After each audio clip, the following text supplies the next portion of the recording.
नमस्कार। The polytechnic classes के online tutorial में आप सभी का स्वागत है। आज हम लोग माइक्रो प्रोसेसर के बारे में, ये हमारा माइक्रो प्रोसेसर का सेकंड पार्ट है। फर्स्ट पार्ट इससे पहले 2 दिन पहले अपलोड किया हूँ, वो आप लोग देख लीजिए। उसके बाद फिर सेकंड पार्ट देखिए, ठीक है। तो फिर शुरू करते हैं micro processor second part. Okay, तो हम लोग फर्स्ट में क्या पढ़े थे कि हम ये सब्जेक्ट क्यों पढ़ते हैं, मीन्स माइक्रो प्रोसेसर है वो क्यों पढ़ते हैं, ठीक है। और क्या जाने थे, क्या सारे इलेक्ट्रॉनिक्स डिवाइसेस में माइक्रो प्रोसेसर होता है? नहीं होता है। तो आप हमें कमेंट करके ये बताइए कि वैसा कौन सा इलेक्ट्रॉनिक्स डिवाइसेस है जो माइक्रो प्रोसेसर नहीं रखता है। ओके, नेक्स्ट, क्या फैंस और लाइट्स में माइक्रो प्रोसेसर रखते हैं? Means fans and lights also contains micro processor. तो ये इसका आंसर हाँ भी है और ना भी है, ठीक है। तो हाँ क्यों है, मीन्स कौन सा फैंस और कौन सा लाइट्स माइक्रो प्रोसेसर कंटेन करता है और कौन सा फैंस और लाइट माइक्रो प्रोसेसर कंटेन नहीं करता है। तो पहले जानते हैं कौन सा नहीं करता है। तो वैसे फैंस और लाइट्स मीन्स जो नॉर्मल हमारे फैंस और लाइट्स हैं, जैसे जो आपके घर में जो लगे हुए हैं, जनरली हमारे नॉर्मल जो हम लोग यूज़ करते हैं, वो हमारा फैंस और लाइट्स नहीं रखता है, मतलब नहीं, उसमें माइक्रो प्रोसेसर नहीं होता है। अगर फैंस और लाइट्स आपका रिमोट कंट्रोल्ड हो, कहने का मतलब उसको आप रिमोटली कंट्रोल कर रहे हो, मीन्स उसको ऑन ऑफ करने का, आप उसको ऑफ ऑन कर रहे हैं रिमोट से, या फिर आप उसके अगर आपका लाइट है तो उसके ब्राइटनेस को चेंज कर रहे हैं, या फैंस के स्पीड को चेंज कर रहे हैं रिमोटली, तो उस तरह के फैंस और लाइट्स में माइक्रो प्रोसेसर होंगे, ठीक है। अब देखिए, उस जो हमारा लास्ट वीडियो था यानी माइक्रो प्रोसेसर का फर्स्ट वाला, उसमें जाने थे where microprocessor is necessary, कहाँ पे माइक्रो प्रोसेसर जरूरी होता है, ठीक है। तो माइक्रो प्रोसेसर कहाँ पे जरूरी होता है? जहाँ पे हमें प्रोग्रामिंग की ज़रूरत हो, जहाँ पे हमें कंट्रोल करने की ज़रूरत हो, ठीक है। मतलब ईजीएस्ट वे में कंट्रोल करना हो, जैसे हम मोटर को कंट्रोल कर सकते हैं इजी तरह से, हम अपने माइक्रो प्रोसेसर से मोटर कंट्रोल कर सकते हैं। ब्राइटनेस, जब ये भी बताया ना कि फैंस और लाइट्स को ब्राइटनेस को कंट्रोल कर सकते हैं, ठीक। तो आइए आज जानते हैं माइक्रो प्रोसेसर के बारे में और कुछ।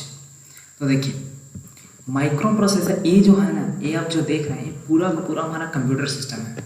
तो क्या होता है कि हमारा एक माइक्रो प्रोसेसर, ठीक है, और एक मेमोरी यूनिट और एक इनपुट आउटपुट यूनिट मिल करके हमारा एक स्मॉल कंप्यूटर यानी माइक्रो प्रोसेसर से बना हुआ जो कंप्यूटर होगा उसको हम लोग माइक्रो कंप्यूटर बोलते हैं, ठीक है। तो क्या करता है हमारा माइक्रो प्रोसेसर? इसमें प्रोसेसिंग का काम करता है। देखिए क्या होता है, सबसे पहले डाटा इन करता है, ठीक, इधर से डाटा इन करता है, यहाँ से डाटा इन किया, ओके, डाटा इन किया, वो माइक्रो प्रोसेसर के पास गया। अब उसके साथ माइक्रो प्रोसेसर क्या काम करेगा, क्या उसको स्टोर करेगा तो मेमोरी के पास भेज देगा, या फिर उस पर कोई फंक्शन करेगा तो वो फंक्शन करने के बाद ये फिर से इस वाले सेक्शन को दे देगा। फिर ये सेक्शन क्या करेगा, आपके आउटपुट डिवाइसेस की मदद से आउट कर देगा, ठीक है। तो माइक्रो प्रोसेसर हम लोग 8085 के बारे में पढ़ने वाले हैं आगे चल के, ज़्यादा नहीं, आपका ये लेक्चर और मतलब ये वीडियो, उसके बाद एक और वीडियो, यहाँ तक में आपका सारा कुछ खत्म हो जाएगा। उसके बाद हम लोग सीधा का सीधा आर्किटेक्चर स्टार्ट करेंगे, ठीक है। तो ये माइक्रो प्रोसेसर प्रोसेसिंग करके हमारा इनपुट डिवाइसेस से जो भी वो इनपुट लेता है। अब सबसे पहले थोड़ा सा जान लेते हैं इनपुट डिवाइसेस कैसे काम करता है। क्या आपका जो मतलब कीबोर्ड आपका हो गया, माउस हो गया, और भी ऐसे बहुत से इनपुट डिवाइसेस हैं, वो सारा सिर्फ इनपुट देने का काम करता है कंप्यूटर को। जो मेन काम जो होता है वो आपका माइक्रो प्रोसेसर करता है। अब आपके मेमोरी में बहुत सारे लोकेशन होते हैं, ठीक है, बहुत सारे लोकेशन से वो फेच करता है डाटा को, ठीक है। और देखिए आउटपुट डिवाइसेस क्या करता है, क्या आपका डिस्प्ले मीन्स आपका जो मॉनिटर है वो आपके एडिशन या सब्ट्रैक्शन करता है? क्या आपके इनपुट डिवाइसेस, क्या आप जो टाइप करते हैं, अगर 4+5 अगर आपको लिखना हो तो आप कीबोर्ड यूज़ कीजिएगा। सीधा सीधा अगर 4+5 अगर आप लिख रहे हैं, ठीक है, कीबोर्ड की मदद से, तो 4+5 क्या आप लिखेंगे तो वो कीबोर्ड ऐड करेगा? नहीं करेगा, क्योंकि कीबोर्ड का काम है सिर्फ इनपुट देना, वो इनपुट डिवाइसेस है। जो मेन जो काम करेगा वो आपका माइक्रो प्रोसेसर करेगा, ठीक है। माइक्रो प्रोसेसर उस चीज़ को ऐड करके क्या करेगा, वो आउटपुट डिवाइसेस को दे देगा, ठीक है, और आउटपुट डिवाइसेस आपके आउटपुट को शो कर देगा। ओके, देखिए ये मेमोरी, तो माइक्रो प्रोसेसर हमारा मेमोरी के साथ भी अटैच होता है। देखिए अभी जो मेमोरी है और पहले जो मेमोरी था वो दोनों अलग अलग है। अगर आपसे पहले अगर कोई पूछता मेमोरी, तो पहले हम लोग सिर्फ रैम के बारे में जानते हैं। जो रोम जो होता था वो सिर्फ और सिर्फ इनपुट में, जो जैसे सिस्टम स्टार्ट होता है या फिर मोबाइल की बात करें तो मोबाइल अगर स्टार्ट होता है, स्टार्ट होने का जो मेन डाटा होता है, जैसे सिस्टम स्टार्ट होने का बायोस होता है, या फिर एक और सिस्टम स्टार्ट करने का बायोस होता है, ठीक। तो ये सब जो डाटा है ना वो रोम रखता था। अब देखिए, अब एक चीज़ है कि हाउ अ मूवी, सॉन्ग और an image stored inside the memory. हम लोग थोड़ा सा मेमोरी के बारे में जानते हैं, किस तरह से एक मूवी, एक सॉन्ग या फिर एक इमेज मेमोरी में किस तरह से स्टोर होता है। क्या मूवी के फॉर्म में स्टोर होता है? क्या सॉन्ग के फॉर्म में स्टोर होता है? क्या इमेज के फॉर्म में स्टोर होता है? तो इसका जवाब है नहीं। ना एक मूवी को हम उस मूवी के फॉर्म में स्टोर करते हैं, ना ही एक सॉन्ग को सॉन्ग के फॉर्म में, और इमेज को इमेज के फॉर्म में नहीं स्टोर करते हैं। ये जितने भी हैं ये सारा स्टोर होता है आपका 0 और 1 के फॉर्म में, ठीक है। जैसे ही आपका, आप सबसे पहले एक इमेज का एग्जांपल लेते हैं, ठीक है। जैसे आपका फ़ोन है, आप फ़ोन से कोई इमेज लिए, मतलब फ़ोटो खींचे, ठीक है, तो आपका स्क्रीन क्या होता है कि बहुत सारे पिक्सल्स में डिवाइड हो जाता है। बहुत सारे पिक्सल्स बोले तो हॉरिजॉन्टल और वर्टिकल लाइंस बन जाते हैं आपके स्क्रीन पे, ठीक है। और जितना ज़्यादा आपका कैमरा का साइज बोले तो जितना ज़्यादा मेगापिक्सल होगा उतने वो छोटे छोटे, अगर 1 मेगापिक्सल तो 1 मेगापिक्सल मतलब 10⁶, उतने भाग्स में वो डिवाइड हो जाएंगे आपका पूरा स्क्रीन। तो वो उतना अलग अलग 0 और 1s में वो स्टोर करता है, ठीक है। उसी तरह से मूवी को स्टोर करता है और सॉन्ग को स्टोर करता है, ठीक है। तो ऐसा करते हैं, ये चीज़ आपको समझ में आ गया होगा। आगे बढ़ते हैं। देखिए हमारा जो माइक्रो प्रोसेसर होता है उसका साइज़ कैसे हम डिफ़ाइन कर सकते हैं, मतलब जो हमारा माइक्रो प्रोसेसर का साइज़ कैसे डिफ़ाइन होता है। तो जो माइक्रो प्रोसेसर का जो साइज़ होता है वो होता है उसके वर्ड साइज पे डिफ़ाइन, मतलब स्पेसिफाइड होता है। बोले तो उसका वर्ड का साइज़ कितना है, कहने का मतलब वर्ड साइज मतलब क्या होता है कि वर्ड साइज मतलब एक बार में वो माइक्रो प्रोसेसर कितने बिट डाटा को प्रोसेस करवा रहा है। जैसे देखिए यहाँ पे क्या है, it is specified by it's word size. एक माइक्रो प्रोसेसर का जो साइज होता है उसके वर्ड साइज से डिफाइन होता है कि वो कितने बिट का माइक्रो प्रोसेसर है। अगर 4 बिट का माइक्रो प्रोसेसर है, ठीक, क्या वो 4 बिट का माइक्रो प्रोसेसर है, 8 बिट का है, 16 बिट का म्यूपी है। ये कैसे डिफाइन होता है, ये 16 बिट का म्यूपी है तो वो उसके वर्ड साइज से। तो वर्ड साइज क्या होता है, the term word size means the number of bit of data that is processed by the microprocessor as a unit. मतलब एक बार में माइक्रो प्रोसेसर कितने बिट डाटा को प्रोसेस करता है, ठीक है। या फिर अगर आप लोग नॉर्मल और सिंपल वे में समझना चाहते हैं तो कितना बिट का उसका डाटा लाइन है, मीन्स वो डाटा जो फेच करता है उसके वो कितने लाइन्स से वो फेच करता है, कितने बसेस हैं उसके पास, यही आपको समझ में आएगा आगे। इससे वो डिफाइन होता है कि वो कितना बिट का है, ठीक है।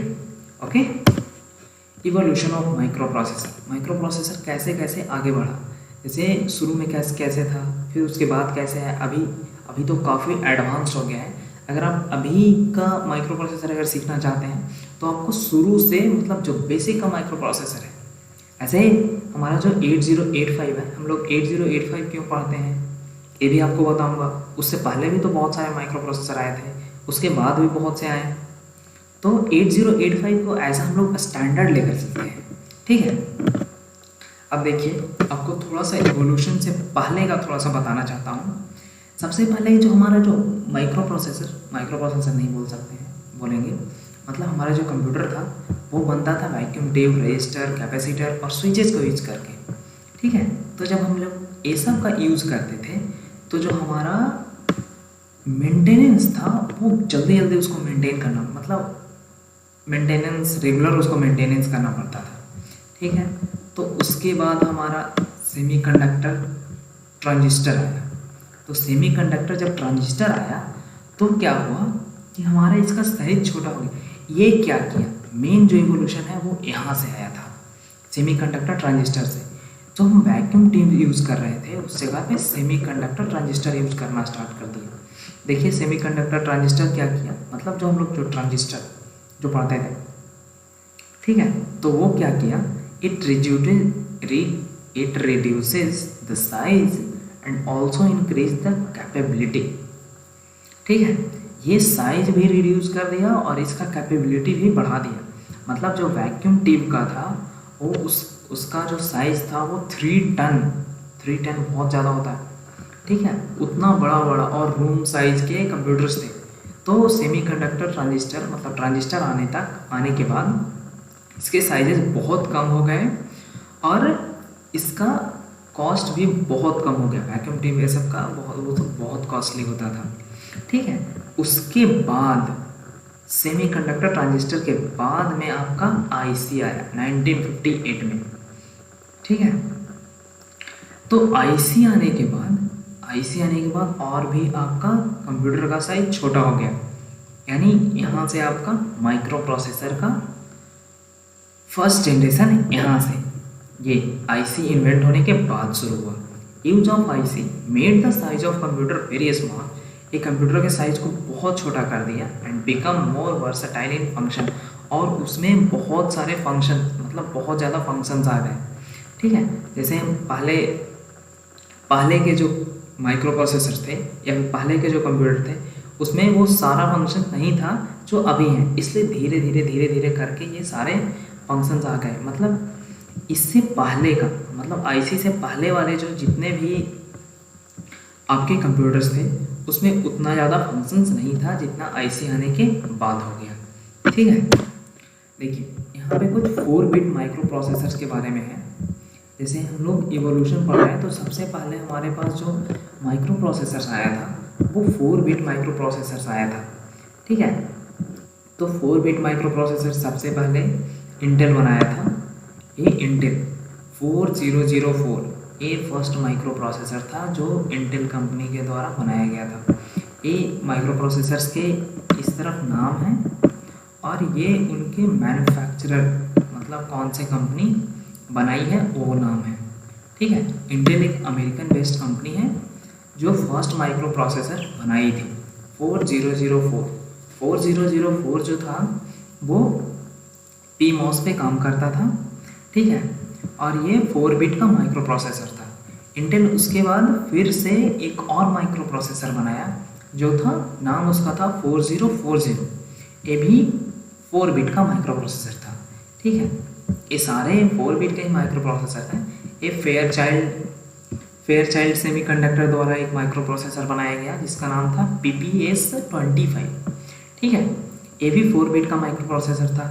फिर PPS4 करके एक और माइक्रो प्रोसेसर बनाया गया, वो दूसरी कंपनी द्वारा बनाया गया। उस कंपनी का नाम था ब्रॉकवेल इंटरनेशनल, ठीक है। इसके बाद IMP4 नेशनल IMP4 ये नेशनल सेमीकंडक्टर जो कंपनी थी नहीं है, इसके द्वारा ये बनाया गया था, ठीक है। तो आज जो हम लोग पढ़े उसको एक बार रिवाइज कर लेते हैं। कहाँ से पढ़े? तो ये हमारा जो अभी भी कंप्यूटर सिस्टम इसी तरह का है, इसमें थोड़ा बहुत मॉडिफिकेशन है, ठीक है। तो पर बेसिक जो ब्लॉक डायग्राम है वो यही है कि टेक द इनपुट, प्रोसेस, और उसके बाद वो आउटपुट जो आया उसको आउटपुट पे भेज दो, या फिर अगर स्टोर करना है तो स्टोर करो, यही, ठीक है। तो और क्या किए, फिर मूवी, सॉन्ग या इमेज को कैसे स्टोर करते हैं, तो कोई भी डाटा डिजिटल के फॉर्म में हमारे मेमोरी में 0 और 1s के फॉर्म में ही स्टोर होते हैं, ठीक है। और माइक्रो प्रोसेसर का साइज़ किस तरह से स्पेसिफाइड होता है, मतलब किसी भी माइक्रो प्रोसेसर के हम उसके साइज को कैसे बता सकते हैं, तो वो उसके वर्ड साइज से हम उसको बता सकते हैं, ठीक। अब एवोल्यूशन ऑफ माइक्रो प्रोसेसर, मतलब माइक्रो प्रोसेसर शुरू में कैसा था, उसके बाद धीरे धीरे बढ़ते बढ़ते कैसा हो गया, ठीक। यहाँ पे पहले कंप्यूटर्स कैसे थे, पहले कंप्यूटर्स कैसे बनते थे, क्या क्या यूज़ करते थे, कैसे कैसे उसका एवोल्यूशन हुआ, ठीक है, वो यहाँ पे जाने। पहले वैक्यूम ट्यूब्स के बाद सेमीकंडक्टर, ट्रांजिस्टर, मतलब वैक्यूम ट्यूब्स के बाद ट्रांजिस्टर के बाद आईसी, मतलब धीरे धीरे साइज छोटा होता गया और उसका फंक्शंस बढ़ते गए, वो चीप होता गया और उसमें वो कैपेबिलिटी आ गया कि वो काफ़ी छोटा होने के बाद भी वो काफ़ी फंक्शंस और काफ़ी जल्दी जल्दी काम कर रहा है। इसके बाद 4 बिट का माइक्रो प्रोसेसर्स, ये सारे माइक्रो प्रोसेसर्स हैं। हम लोग नेक्स्ट वीडियो में जानेंगे 8 बिट के माइक्रो प्रोसेसर्स के बारे में, वहाँ से शुरू करूँगा वीडियो, ठीक है। तो आपके लिए आज का टास्क ये है, ठीक है। Answer the following, right the name of 2 4 bit micro processor, 2 4 bit के माइक्रो प्रोसेसर के नाम लिखें। Right the size of CD के साइज़ क्या होता है, हम आपको पिछले के वीडियो, पीछे के जो भी वीडियोज़ हैं उसमें सारा आंसर आपको मिल जाएगा, एक बार चेक कीजिए, वीडियो प्लेलिस्ट में मिलेगा, ठीक है। तो आशा करते हैं आपको दी गई जानकारी समझ में आ गया होगा। अगर आपको नहीं आए तो आप हमें कमेंट कीजिए। हमारा the polytechnic classes Alok Ranjan, अभिषेक और हमारी टीम के द्वारा गवर्न की जाती है। अगर आपको कोई भी दिक्कत हो तो आप हमें द पॉलिटेक्निक क्लासेस हमारे ग्रुप से जुड़ जाइए और वो ग्रुप का लिंक डिस्क्रिप्शन में मिल जाएगा। अगर आपको कोई भी डाउट है तो कमेंट कीजिए, ठीक है। और ये क्वेश्चंस का सॉल्यूशन आप हमें कमेंट में ज़रूर दीजिए। हम आप लोगों को और भी इसी तरह के वीडियोस लाते रहेंगे। तब तक के लिए thank you, okay, bye bye.